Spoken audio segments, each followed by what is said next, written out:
Pinangka sambeting cariyos nenggih menika ta warnane.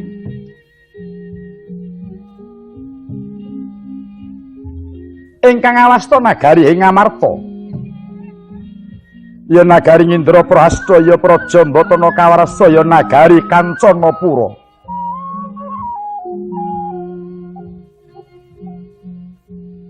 Mila awasta nagari Ngamarta ingkang mengku werdi papan pepuntoning ilen-ilening toya Jawah inggih papaning pangasrepan. Sinebat negari Indraprastha ingkang mengku werdi katentremaning praja Ngamarta hamung sak para walaning kasuwargan. Batana Kawarsa kedatoning Sekar Pudak Kancanapura pendapining praja ingkang sarwa sesodya.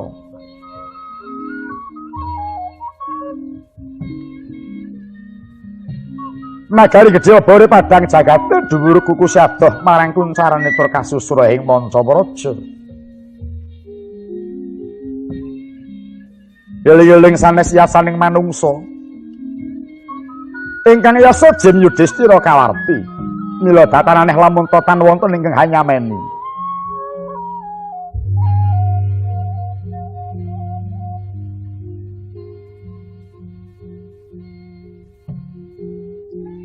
Sapa to kang ngrengani madyaning praja Ngamarta nenggih menika to Pambayun Pandhawa.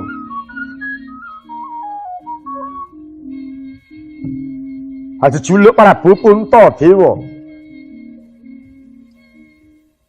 Ya Prabu Yudhistira.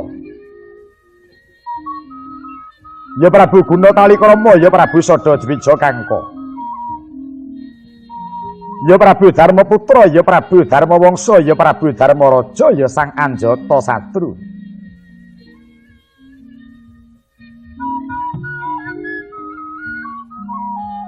Mila dijuluk Prabu Puntadewa Sang Nata dadi rasaning para dewa. Yudhistira Sang Prabu dadi titising Jen Yudhistira kawarti. Gunatalikrama Sang Prabu pinter naleni basa. Sadadwija Kangka Sang Nata lair ing mangsa 12. Darmaputra kapundhut putra Bathara Darma. Darmawangsa nalendra kang tuhing kewajiban. Darmaraja jumenenging Sang Prabu sinengkuyung lawan para kadang catur sumarambah para kawula sak negari Ngamarta. Anjata Satru ratu ingkang datan darbi mengsah lila ing donya legawa ing pati. Mila datan moka lamun to katengeran Ludira Seta saha kuwawi mundi jamus kalima usada.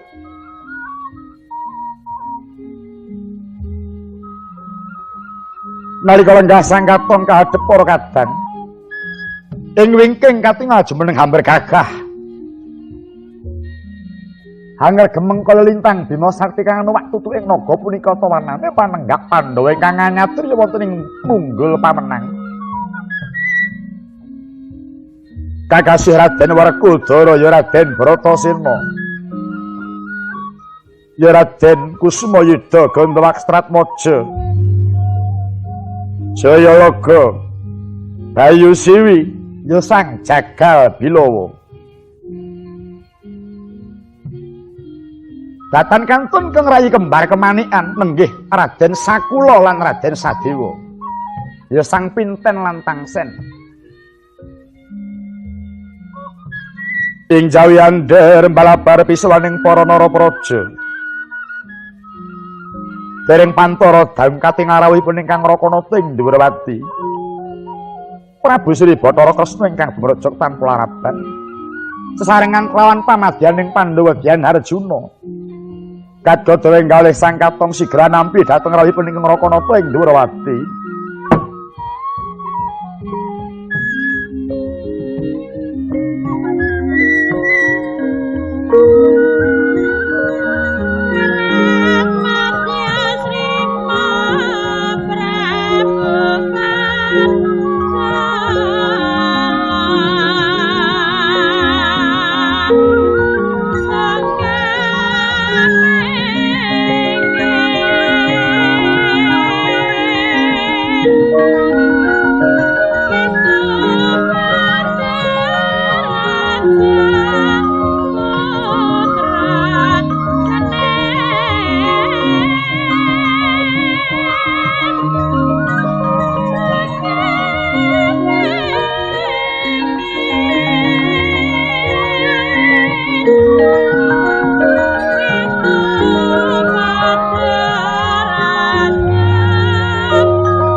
Tatkala Narapa Kresna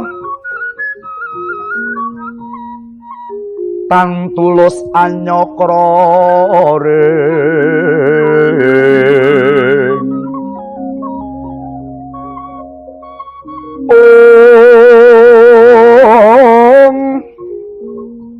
Sang Resiwara Jahnawi Suta kang munggah sira kalihing rata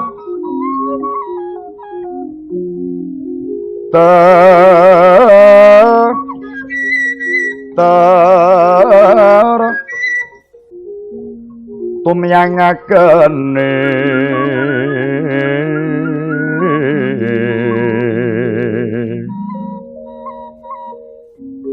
kang sarotama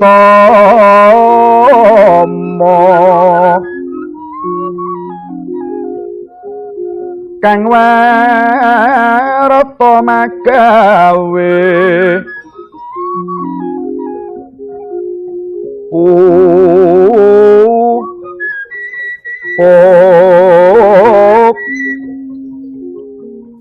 guna sang resi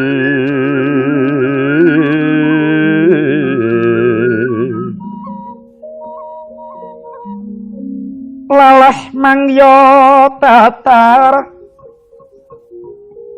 ujwala tekan suwuh umyat risang wara Sri kan dikarnane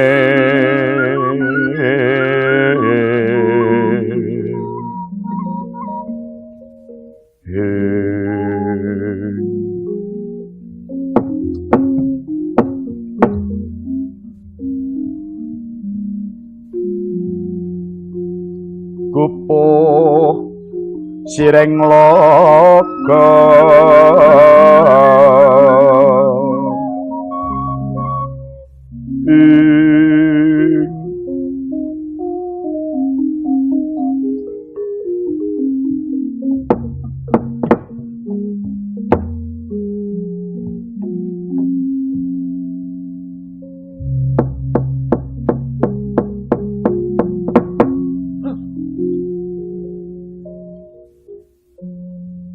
Nuwun Koko Prabu sarawuh paduka kula ngaturaken pasegahan panakrami Prembagi.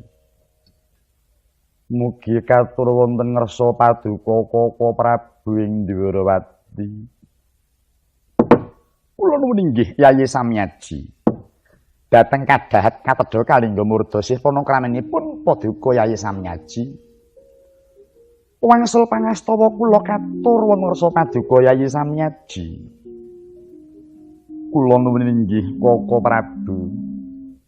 Kacadhonging tangan kekalih kapundi wonten mestaka. Mugi dadosa jimat paripih paring pangestunipun Koko Prabu. Mugi dipun prayogikaken anggen paduka pinarak lenggah Koko Prabu. Kula nuwun inggih kados mboten kirang prayogi. Arakanto marak ngarsa paduka Yayi Samyaji kawula nuwun. Adimas Arjuna padha raharja sowan Yai. Kula nuwun inggih Koko Prabu. Dhateng kapundi paring prembaginipun Koko Prabu bekti kula mugi tunjuk. Yayi Arjuna ya wis ingsun tampa.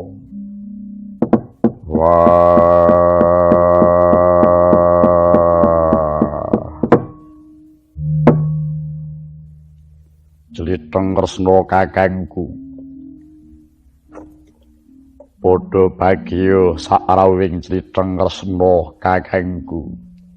Adimas Bratasena ya wis ndak tampa banget penerimanipun kakang. Pangestuku tampanana Yai. Mbak pampani tangan loro tak gegem dadiya mustika mimbuwana mulyaning uripku. Pangestu saka Jlitheng kakangku, prayoga monggon mlenggah Jlitheng Kresna kakangku. Adimas Bratasena ya ora kurang prayoga. Slamprong padha becik. Kula nuwun inggih dhateng kapundi paring perembaginipun Kakang Mas Bekti kula kunjuk. Wah, ya wis tak tampa. Koko Prabu Ndhuwurwati Bekti kula. Dimas ya wis tak tampa. Pangestuku tampanana kaipe sanget anggen kawula mundi saengga jejimat. Koko Prabu Bekti kula, Koko Prabu sungkem kula. Yayi kembar kemanikan ya wis ndak tampa sira ngaturake pangabekti pangestuku tampanana Yayi. Sanget ing pamundi kula Koko Prabu, sanget ing pamundi kula Koko Prabu. Duh Koko Prabu. Yayah ron langking nyanyadang tumuruning riris satemah kejawan ing mangsa labuh hasreping manah kula. Dupi kula nampi rawuh paduka njeng Koko Prabu. Saupami mboten tumuli rawuh iri paduka. Daya-daya sowan dhateng negari Ndhuwurwati, hamandha rawuhipun Koko Prabu. Jagat Dewa Bathara. Nulinggih Yayi Samyaji. Sakdereng saha sak sampunipun mrekantun nyuwun agunging samudra pangaksami. Radirandat sawanipun ingkang raka nuwun inggih boten wonten sanes namung kajawi. Labet anggen kula kedah maranata sedaya para praja ing Ndhuwurwati langkung rumiyin. Menawi sampun purna ing gati ketemben kula wani nilar saking praja sawan ngersanipun Yayi Samyaji. Duh Yayi, teka sanget anggen paduka nyranti dhateng sawaningipun Kakang wonten wigatos menapa Yayi? Yah ning talaga kadi langit. Mambang tang paslan upamaneka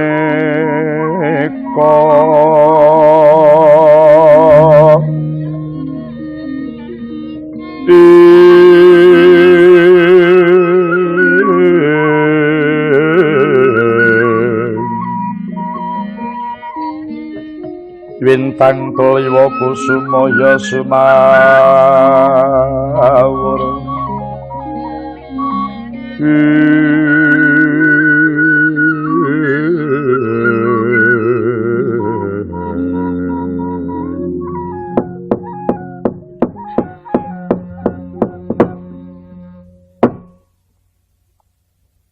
Duh Koko Prabu, kaluhuran dawuh pangandikanipun Koko Prabu bilih mangke kengrayi nyuwun rawuhipun Koko Prabu.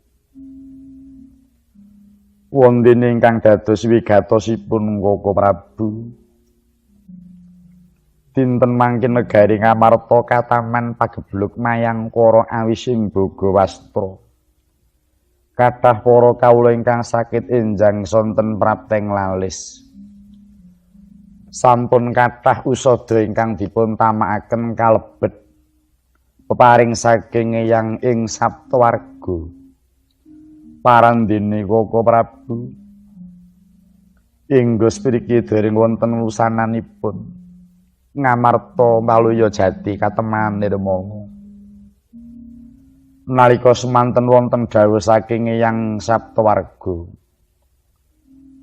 katentremaning negari Ngamarta kinen masrahaken dhateng pamonging Pandhawa ingkang anitya sewu inggih paduka Koko Prabu ingkang juru andum kabagyan. Nyilawit saking menika Koko Prabu uri paduka sakadang namung pasrah wonten ngersanipun Koko Prabu. Borong anggen paduka badhe paring usada mrih waluyaning negari Ngamarta Koko Prabu. Yayi Samyaji ngaturaken sanget agenging penuwun ingkang tanpa pindhan semanten kasok ing katresnan paduka dumateng ingkang raka. Katitik kula maksih kapitados kalian Yayi Samyaji sakadang jejiban ageng saha awrat pinasrahaken dhateng pun Kakang kinen hanindakaken. Nun inggih Yayi. Bilih sampun wonten jawuhipun Eyang Penemban ing Saptawarga. Kula namung sadumunung hanindakaken sedaya parentahipun Eyang Penemban abiyasa. Yayi Samyaji Pamanggihipun ing neraka negari ingkang ketaman dahulu medal menika kula wastani inggih awon namung inggih sae Yai. Awonipun karana dahulu manempuh dhateng para kawula negari Ngamarta temah kathah ingkang dados bebanten kiranging Bogawastra ing mriku lajeng saged mahanani timbuling para durjana para mahamek cidra ingkang sami ngunggar dhateng napsunipun sami ngetingalaken dhateng kekiyatanipun. Saenipun Yai ing mriku kenging kangge anggitik dhateng panggalihing sedaya para narapraja tumuju dhateng kawaspadaning sesanggeman. Inggih mekaten menika Yai awaratipun dados pampong ingkang pinitaya dening bebrayan. Kedah tansah ngulataken dhateng gesanging bebrayan ingkang dipun embani. Namung mulyaning mulya boten kados saweneng titah ingkang pinitados dening bebrayan. Duh Yai Samyaji. Kanthi wontenipun dahulu menika saya ngandelaken panembahing bebrayan Ngamarta dhumateng Gusti ngakarya jagat. Kenging kangge ngangetaken dhateng panggalihing bebrayan negari Ngamarta. Sampun ngantos namung menawi kapinujon ribet kewewanggenipun bekti dhateng Gustinipun. Nadyan wonten ing swasana ingkang sekeca ugi sampun ngantos kendhat anggenipun manembah dhumateng Hyang ingkang Maha Agung. Kawula nuwun inggih Koko Prabu. Yai Samyaji. Saenget kula nugunipun wonten sarana kinarya bengkas dahuruning praja. Wekdal menika dewa sampun nedhakaken nugraha wahyu ning katentreman. Sinebat wahyu purba laras. Wondene mapanipun dumunung wonten ing nagari Slagaima. Ing mriku wonten alendra ingkang jumeneng napa jejuluk Prabu Janinaraja. Kagungan atmaja gangsal cacahipun. Ingkang pembayun mijil wanodya ingkang sekawan kakung. Ingkang wanodya sesilih Dewi Kuntul Sinanten inggih Kuntul Wilanten. Menapa to sababipun dipun wastani Dewi Kuntul Wilanten utawi Kuntul Sinanten? Kuntul menika wujudan peksi ingkang pethak kok taksih dipun santeni. Menika mengku werdi bilih wanodya menika suci ing penggalihipun. Suci ing samukawisipun. Inggih suci saliranipun, inggih suci batosipun, inggih suci busananipun, inggih suci pangucapipun, inggih suci tumindakipun, inggih suci ing samukawisipun. Mila mboten nama maneh. Menawi Dewi Kuntul Sinanten wekdal menika kapanjingan wahyu purba laras. Wondene kadang sekawan ingkang jaler kala wau. Kekasih Raden Dandang Minangsi inggih Raden Gagak Boko. Angka kalih kekasih Raden Podang Binorean. Angka 3 kekasih Raden Tambak Ganggeng ingkang wekasan kekasih Raden Janget Tinelem. Yayi Samyaji. Mila kekasih Raden Dandang Minangsi inggih Raden Gagak Boko. Menika sayektos pralampitaning watak madhep kalian mantep. Sesampunipun lambaran jiwa suci Yai, Nalendra ngasta pusaraning praja mekaten prayogi sinartan watak madhep kalian mantep. Liripun boten kengguh dening pekewuh. Boten badhe kemba dening panggoda. Muhung lugu nyawiji tekatipun angudi dhateng raharjaning nusa bangsa lan negarinipun. Wondene kekasih Raden Podang Binorean. Menika kasinungan werdi jiwa ingkang luhur. Duh Yayaji.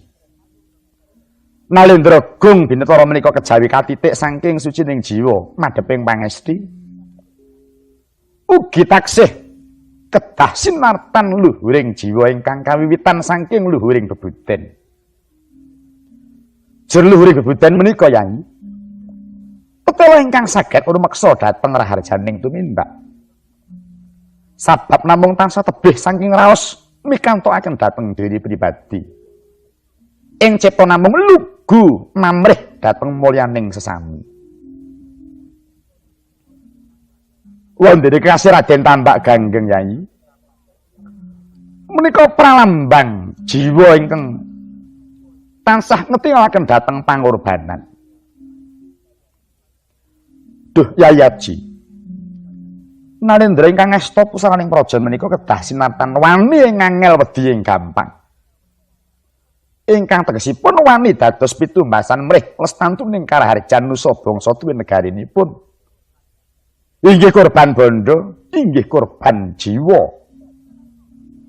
Melata dhateng labetanipun para pahlawan ingkang minaya ingkang sampun gugur hanglilakaken jiwa araganipun. Perlu kangge nebus dumateng kamulyaning bebrayan samardikaning praja.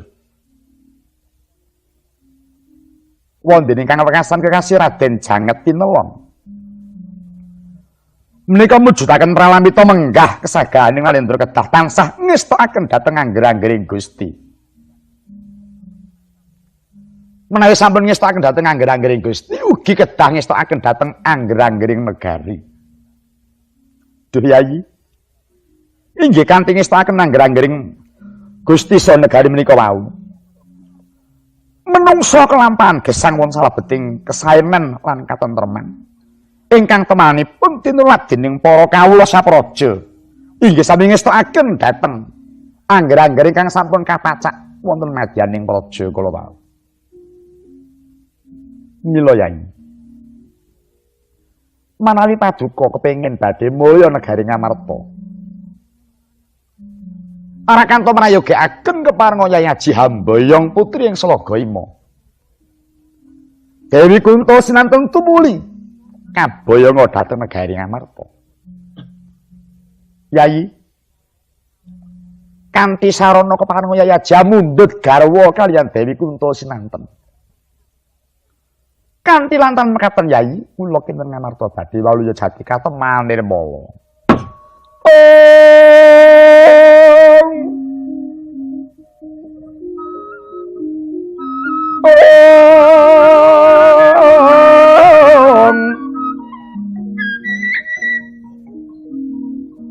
Surem-surem tiwangkara kingken lur mangoswa kang layon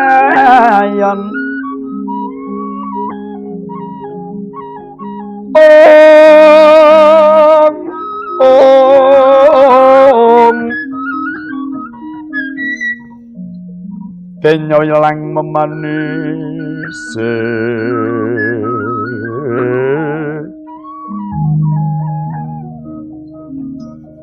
wadananira landu kumakucem arah nyomaratane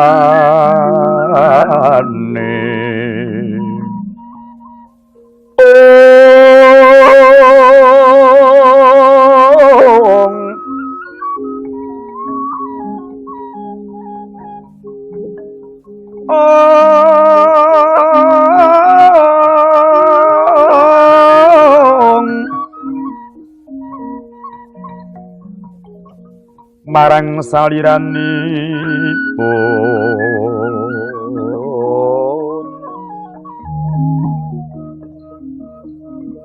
balas dening lutira kawangwang ngekono pang sumirat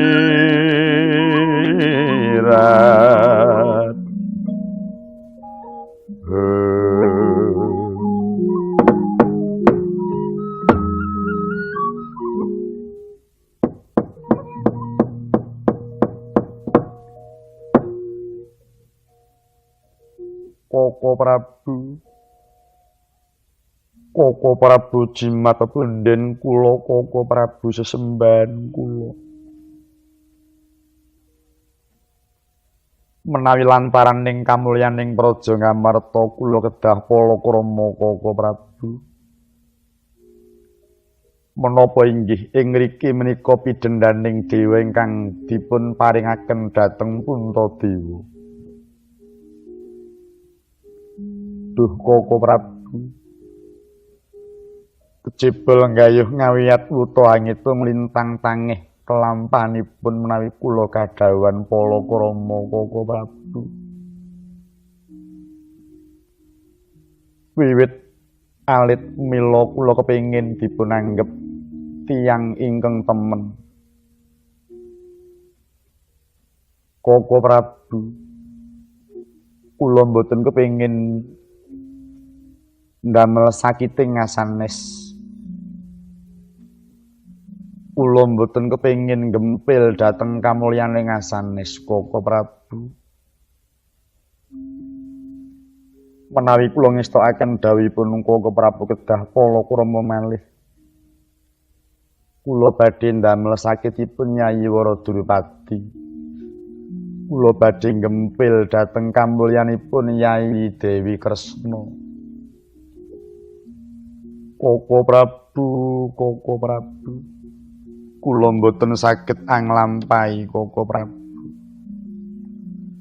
Sampun ngantos Sri Paduka kadhawan maha dosa. Kula mboten purun duraka wong sawangsul ngemungna kaliyan Yayi Ratu. Kula sampun lair batos tresna kaliyan Yayi Panjali. Kula mboten badhe kepengin palakrama malih Koko Prabu. Yayi Samyaji, monggo keparenga mitang kanthi jangkep. Nadyan Paduka menika palakrama menika mboten kok lajeng mikantukaken dhateng diri pribadi menika mboten. Ingkang kasaring tembung lajeng nuruti ubaling nafsu menika babar pisan mboten Yai. Anggen Paduka kula suwun palakrama menika wau. Jalaran namung kangge srana mrih moyaning negari Ngamarta. Inggih namung setunggal menika merginipun Nyai. Kula kinten cekap kadang kula Yayi Sena menapa Yayi Arjuna ingkang nganggarwa kaliyan putri Slagaima. Yayi menika kedah Paduka sabab Narendra Ngamarta menika Paduka. Menawi ratunipun Yayi Werkudara, kula kinten Yayi Werkudara ingkang kedah palakrama. Semanten ugi menawi ratunipun menika Yayi Arjuna, inggih Yayi Janaka ingkang kedah palakrama. Ing mangka Narendra Ngamarta menika Paduka Yayi Samyaji, Paduka ingkang dados pangarsaning para kawula sak negari Ngamarta. Duh Yayi. Menawi ngantos Paduka menika mangke boten kepareng palakrama teges Paduka boten welas dumateng kawula Paduka sak negari Ngamarta. Ateges saya ajeng namung mikantukaken dhateng diri pribadi sabab mboten menggalih dhateng para kawulanipun. Long-longing driya mangu-mangu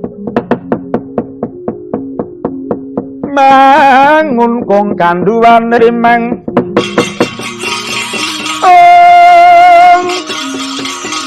lelena tanpa kanen yen pangtulus mengku tang diah utama mangkono Sri Nalendra Wusnya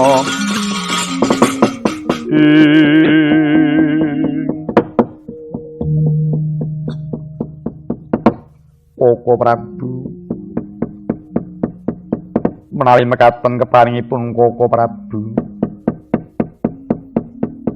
nun inggih nadyan kanthi awarat raosing manah badhe kula cobi kula estokaken dawuhipun Koko Prabu nadyan kula peksa batin kula. Nadalah. Syukur mangayi bagya sekedhi jemurung Yayi. Menawi sampun wonten mulunging penggalih keparingipun Yayi Aji kepareng palakrama kaliyan putri Slagaima. Namung kawuningana Yayi. Ing mangken negari Slagaima wonten sayembara perang. Ingkang ngedekaken inggih putra sekawan jaler kala wau. gagak boko podang binorean janget tinelon dalah tambak ganggeng sami ngawontenaken sayembara perang sinten ingkang saged ngasoraken piyambakipun kelampahan badhe mboyong Dewi Kunto lan inggih Wahyu Purbalaras kasebate ngayun Bumbi gonjang kanjeng langit kawat-kawatan Lirikin tanging sang maweh gandrung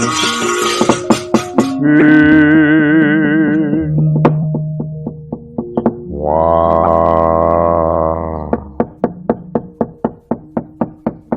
Jeliteng kakangku yen pancen iku panebusing putri Slagayama kudu dadak nganggo ngetoni Bandayuda mupu sayembara perang aja taren marep kakangku mengko Werkudara sing saguh mupu sayembara peranging putra-putra Slagayama syukur mangayi bagya Yayi yen pancen kesaguhaning Siadi kang mengkono gegandhengan sedaya sampun netepi dhateng sesanggeman duh Yayi benjang dadak ngentosi menapa daya-daya swawi kula dherekaken enggal prapteng nagari Slagayama inggih Koko Prabu mboten langkung namung derek keparingipun Koko Prabu swawi kula dherekaken Dimas Bratasena mbarep kakangku apa para enggal ayu ingsun kanthi daya-daya prapteng Kraton Slagayama karepen bisa rancak lakune dina iki manuta marep kakangku ndak punji wae aku arep mlumpat ya to dipun kakang hamung manut kresna kakangku yen gelem ayo nunggal karo marep kakangku pun kakang trima ngambah wiyati karo kadangku Arjuna wae yen mengkono kekancangan hayu ingkang budal dina iki prapteng Kraton Slagayama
Pandhawa yuk gumulung mangun siring sata Kurawa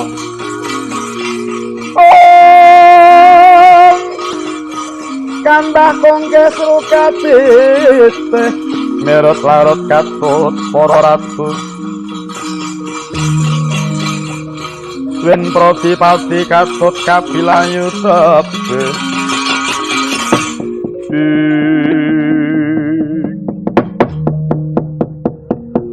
Katingal gergancang Raden Werkudara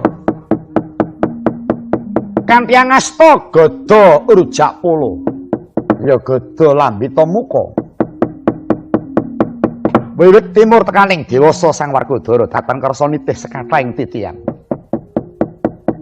nitih jaran pedhot ula laning jaran nitih kreta semplok indening kreta karmane amung lumumpat ing mangke wis sampat agemaning Sang Werkudara apa ta sandangane ngagem gelung minangka cinandiring gondhek ngarep dhuwur-mburi Sang Arya Sena datan kewaran dununging kawula Gusti lan kawula ngagem pupuk marsinika januk teng asem pupuk pinangka pratandha denyang ngisep pangawikan marang Gilang Bayu rinika jarot teng asem Werkudara budine ngrawit pindha jarot teng asem sumpeng budak sinumpet mengko kawruh panunggaling Hyang Adipati lan sinasapan pintrapi Balilu pinasake Jayalaga jembar budine nglangut pindha Jalanidi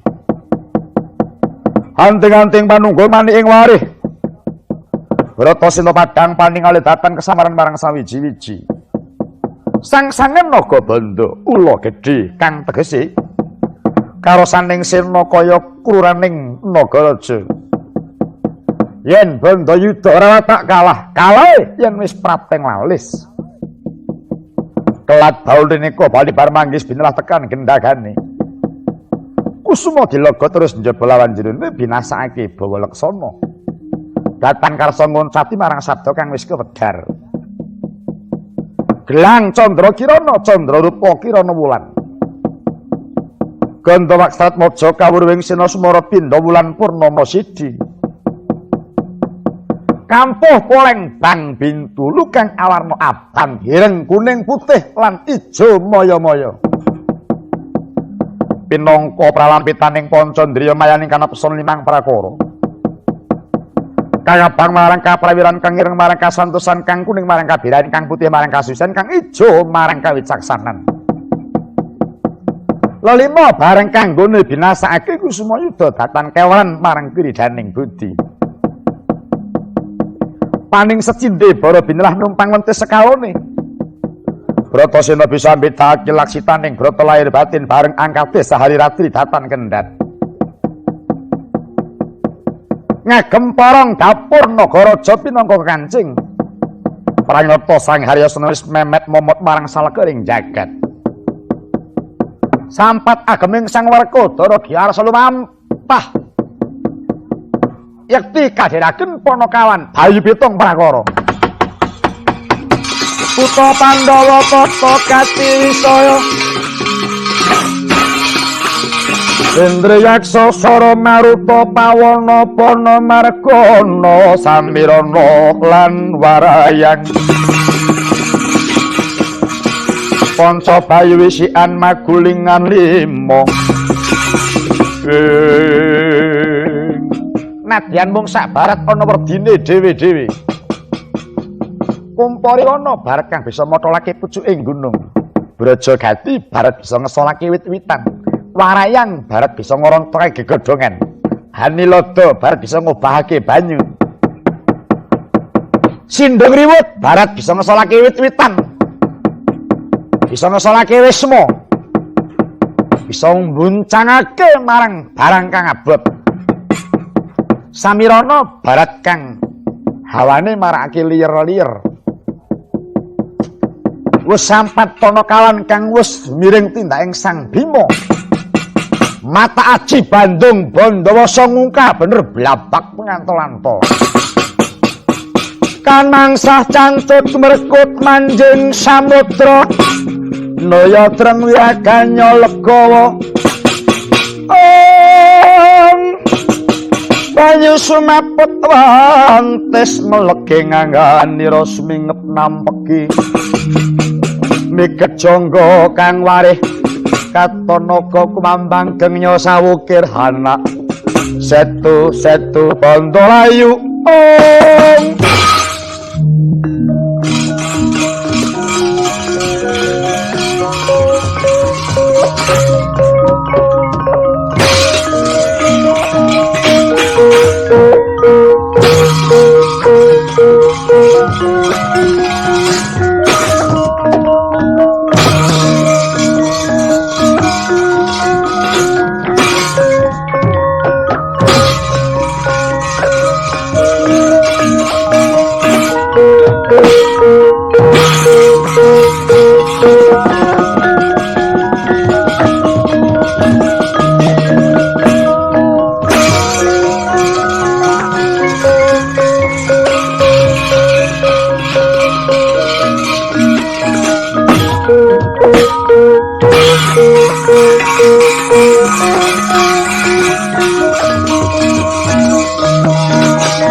Ranane wong yen lukung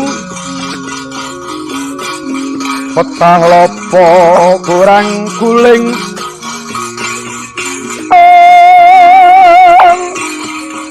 Alina solah jatni koyen watana kudu manis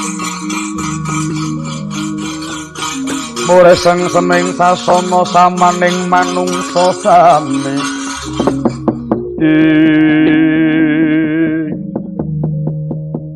kebat kaya kilat kesit lir lampahing tatit jumangkaing Raden Werkudara kanthi mundi pusaka gada rujak polo kang dereng spira gene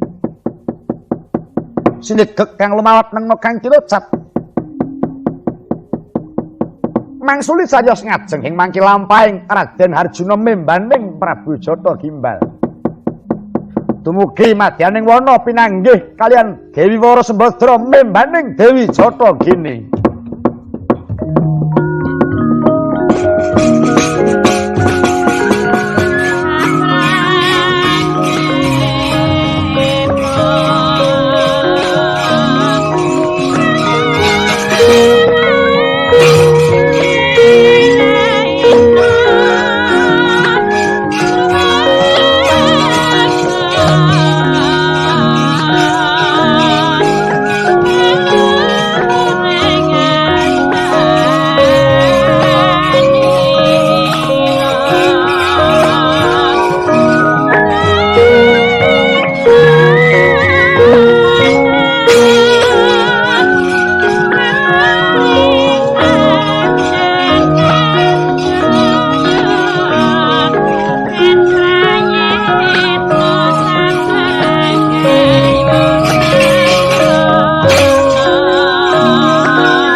Yahning talaga kadi langit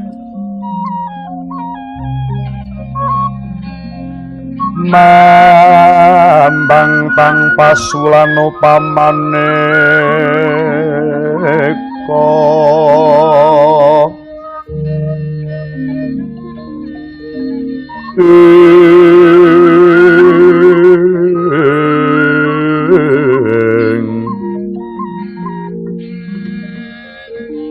Wintang tuliwa kusumaya sumawur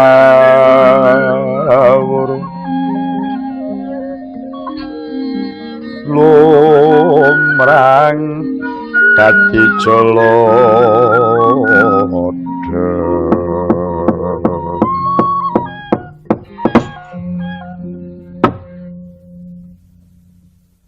kula nuwun-nuwun jeng pangeran boten nyono boten nglegewa menawi kula pinanggih kalian paduka jeng pangeran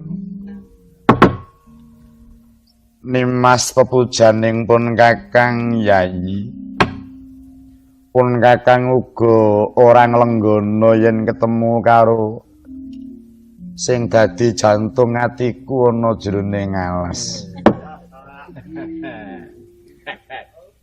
Yayi Sembadra, kula wonten timbalan ingkang adhawu. Apa ya wis krasa atimu sadurunge yen arep ketemu karo aku, Yayi?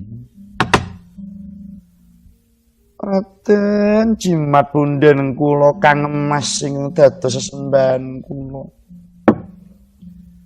Kula wonten dalem kasatriyan boten kraos.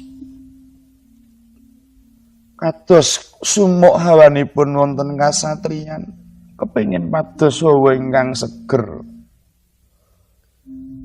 Kula boten purun dipun tilar dangu kang emas.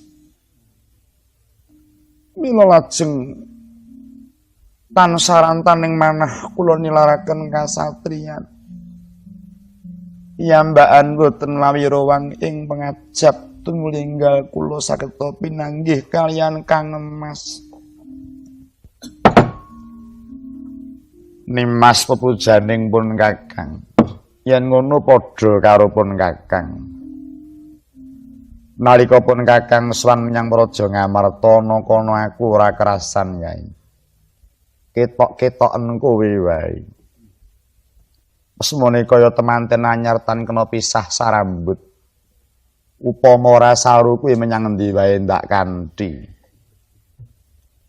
Esti ngarah aja nganti pisah kalawan sira Yayi Dewi. Nyatanipun boten sembada dawuhipun Kang Emas. Buktinipun menawi kula badhe nderek paduka boten marengaken. Ananipun Kakang ora marengake jalaran arep ana wigati kang tumraping wong lanang ora patut nganti sipating wadon. Awit iki dudu pakaryaning wanita, Yai. Kula nuwun inggih.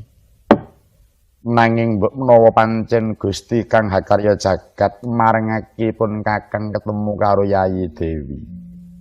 Kabukten lakunipun Kakang kang arep kondur ketemu Yayi Dewi ana tengahing alas kene.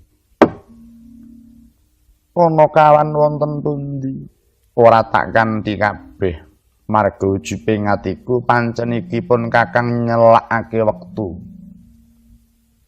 Minakake wektu nyelakake ketemu karo Yayi Dewi. Yen dadak nganggo ponokawan mengko malah ngribet-ngribeti. Menapa inggih sampun kangen sanget kaliyan kula? Ora kena diampah, Yayi. Kangenipun Kakang wis ora kena sinayudan maneh. Basan kapalang ana mlumpat gadadunga murucut rinanteya medhot. Pun Kakang kudu mutahake sekabehing kangenku marang Yayi Dewi. Tobat maringaken sami kaliyan batos kula. Kula menika kados nyidam rujak cempaluk. Nadyan dipun lintoni sanesipun cempaluk kula mboten purun. Mila Kang Mas menawi ngaten dawah keleresan suawi kula dherekaken kondur dhateng kasatriyan. Kula sagah anampi bromantianipun Kakang Mas. Yen ana dalem kasatriyan mengko mundhak diwiruhi Wara Sri Kandi karo para garwa liyane. Iki tiwasmu ana madyaning alas tiwas kebeneran, Yayi. Tanana sipating jalma liya muhung pun Kakang karo Yayi Dewi. Lajeng kados pundi kene-kene Yayi turut ana brantaning pun Kakang. Menika wonten lebeting wana Kang Mas ora dadi apa. Wong kang keburu nafsu iku ora milih papan panggonan. Nadyan mapan ana ing dadah ingkang ora ana yupe-yupe nanging yekti iki jejibahan suci kudu ndak tindakake. Mekaten keparingipun Kakang Mas. Monggo kathah satu kewan wis ben satu ora bisa ngucap. rasaning sato iku beda karo manungsa. Mekaten. Iya. Lajeng wonten pundi Kang Mas? Anggen kula badhe ngadosi dhateng Kakang Mas. Mara gage ulatno. Sisih kidul kayana ana grumbul kang ijo raya-raya marayo ndak kanthi manjing jroning pagrumbulan Yayi Dewi.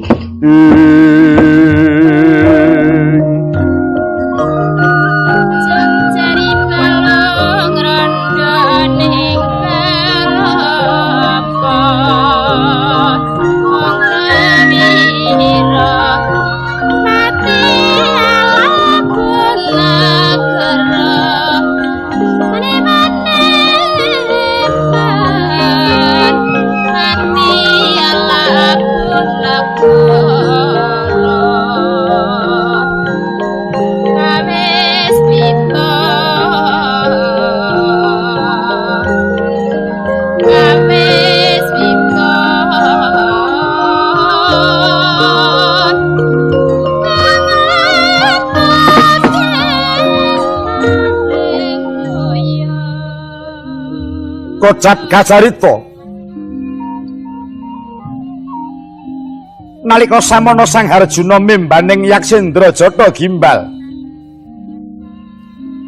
tuwin Dewi Sembadra sesiliing praseksi Dewi Jata Gini sampun datan kiyat ngampah hardaning kayun kaprawasa dening Dewaning Asmara temah sarimbit manjing jroning grumbul keta tengahing Wanadri. Tabuh katri wanci dalu. Tabuh telu wanci dalu sepen nyenyet jroning wana tanana sebawa. Kasembuh wasrep kekes. Dasar wanci panglong pemilut petengi handumuk grana.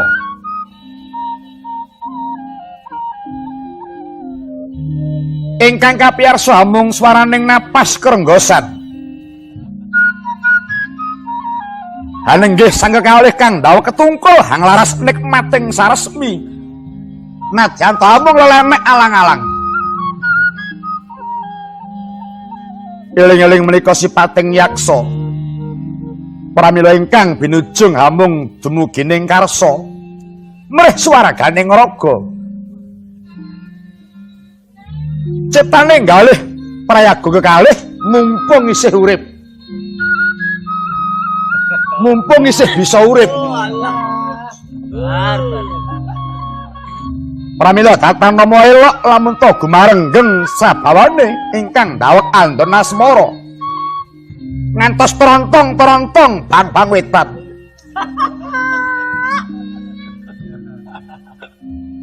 Upamiya gegurumbulan wau saged tata jalma. Kaya-kaya angesemi kang lagi ya karon sih. Dene ana menungsa jalu westri nglampahi carem saresmi kaya solaing sato kewan. Ora mulat papan, ora mulat wanci. Mung sanggon-nggon waton butuh.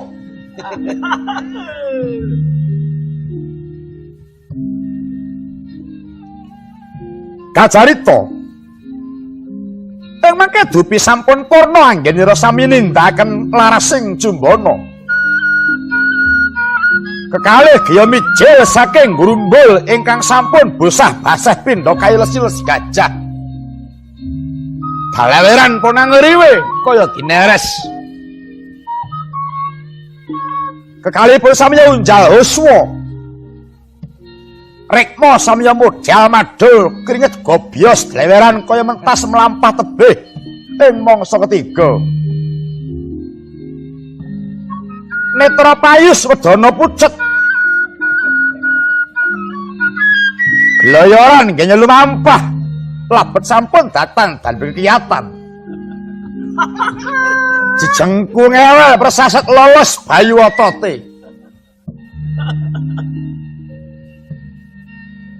Nyaringi plethek ing saya jroning wana sampun rame swaraning buron ginugah dening Sang Hyang Raditya. Dupi saking